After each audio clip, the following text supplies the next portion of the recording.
This is our presentation on the book, How to Get Filthy Rich in Rising Asia. This includes an analysis and comparison to other works of literature.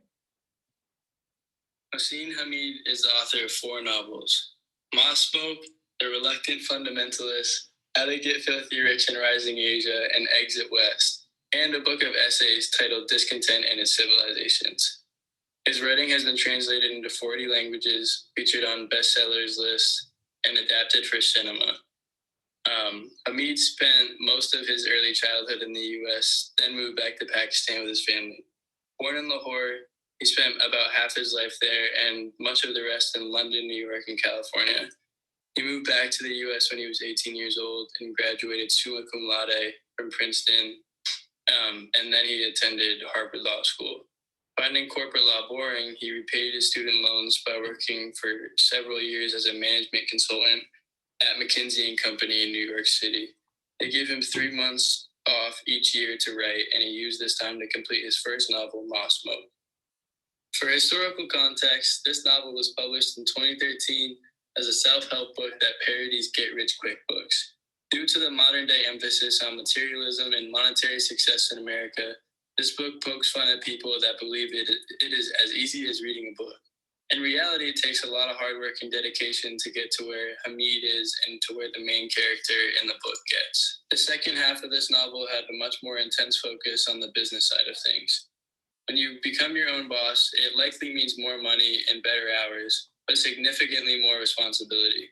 This responsibility includes the protection of your own life. You are attacked by a man that is evidently hired by a competitor, and you are forced to use your best judgment in dealing with the situation. A great way to get some security is to befriend a bureaucrat.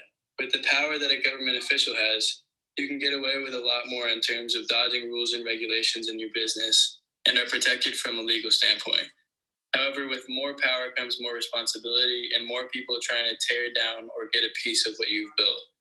In order to expand and get to where you want to be, you realize that taking a risk and going into debt gives you the best chance to achieve the success that you so badly desire. You reconnect with the girl of your dreams and go back to simple living in the days of your retirement. You then get your affairs in order and prepare to leave this world. So these are some of the themes we found in the book, How to Get Filthy Rich in Rising Asia. The theme of the divide between the rich and the poor has to do with the community he lives in. There are business owners who are able to generate a lot of wealth, whereas the poor families who struggle to get full meals on their table. Another theme, money doesn't always lead to happiness, is seen throughout the book. The narrator finds himself following his own rules, but is never really happy or at peace with himself when he's doing this.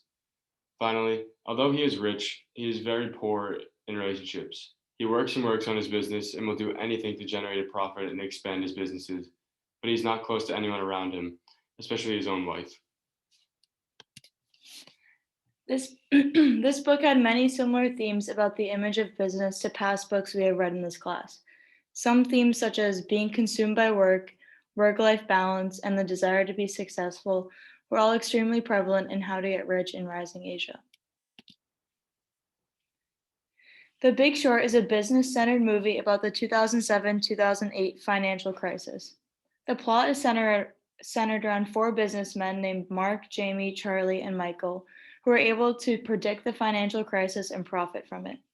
These 4 men bet against the mortgage bonds well before people knew about the crisis. Betting against these bonds was extremely unheard of and out of the ordinary to do so many of the banks laughed at them and took their money, thinking they were ignorant. The movie cycles between the 4 men and how they navigate and find out about the crisis and how they will profit. The end of the movie shows the crash of multiple successful companies and how unexpected it was. Not only this, but it caught Wall Street totally by surprise, as no one thought this was going to happen. The movie ends with the 4 men becoming extremely rich while the rest of the world greatly struggles. So, some themes of The Big Short. One major theme in The Big Short is the idea of risk and reward. All 4 of the businessmen in this movie took a huge risk when it came to betting against the mortgage bonds. Not only were they laughed at, but everyone refused to believe it was true. They ended up proving everyone wrong and getting a major reward in return. The second theme is how the system is corrupt. The movie shows how many business and banks kept their numbers a secret from the public as well as lied to their customers about what was happening with the mortgage bonds. This caused a normally stable market to crash and catch everyone by surprise. The final theme is how money does not bring happiness. Even though these men received loads of money, none of them were truly happy. Although they became extremely rich, they all took a step back and realized that the economy was crashing, causing many people to lose their jobs and homes. Each one of them were dealing with different problems that did not go away when they received their money. This theme relates back to the book How to Get Rich in Rising Asia. The narrator of the book was in an unhealthy marriage and living in an overall unhappy life. While this business was thriving, even though the narrator was becoming extremely rich, he was unhappy. It was once he became poor that he realized what true happiness was. So on to the next film we had to watch. The film titled The Laundromat. It's about some of the world's most wealthy and powerful people that found loopholes in the legal system that allowed them to use offshore banks to avoid paying taxes. This became known as the Panama Papers. These loopholes that the rich were abusing were affecting many ordinary people. The movie follows the day-to-day life of a woman, Ellen Martin, who was affected by the Panama Papers. Her husband was killed in a boating accident, and they could not collect the insurance because the boating company had coverage from a fraudulent company. The movie goes through Ellen's attempts to find this insurance company to collect the insurance because it seems that no one else can. She finds herself talking to the person she's looking for without even knowing it, and watches him later get arrested in the movie. The rich were caught creating shell companies to avoid taxes and generate a lot of wealth for themselves. The film The Laundromat ties into some themes that we have seen in previous novels, as well as the book for this week, How to Get Filthy Rich in Rising Asia. In the movie, one of the main characters, Charles, has been taking advantage of the shell companies and becomes very wealthy and able to provide for his family. One day, he is caught by his daughter having an affair with her best friend, so he offers her his shares in the company to keep her silent. He says these shares are worth 20 million, and he has done something similar with his wife to keep her around after he messed up one time before. She takes the offer, but later finds out these shares are worthless because they are part of the shell companies that only exist on paper. This relates to the narrator's marriage in the book. Upon marrying the narrator, his wife says he must pay for her to go to law school and that they cannot have any children until she has completed her education. When she finishes her education and they have a child, she does not talk to him or treat him the same anymore. Going into the course reserved for the course, the anthology titled Business and Literature by Charles A. Burden and Valerie E. Mock is a collection of poetry, fiction, and nonfiction writing that focus on the organization's effects on different areas of life.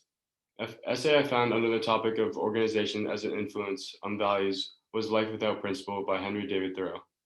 This essay relates to the narrator has become successful and rich in rising Asia. As the narrator is writing the rules and following them himself, he does become wealthy, but all the rules he comes up with fail to make him happy.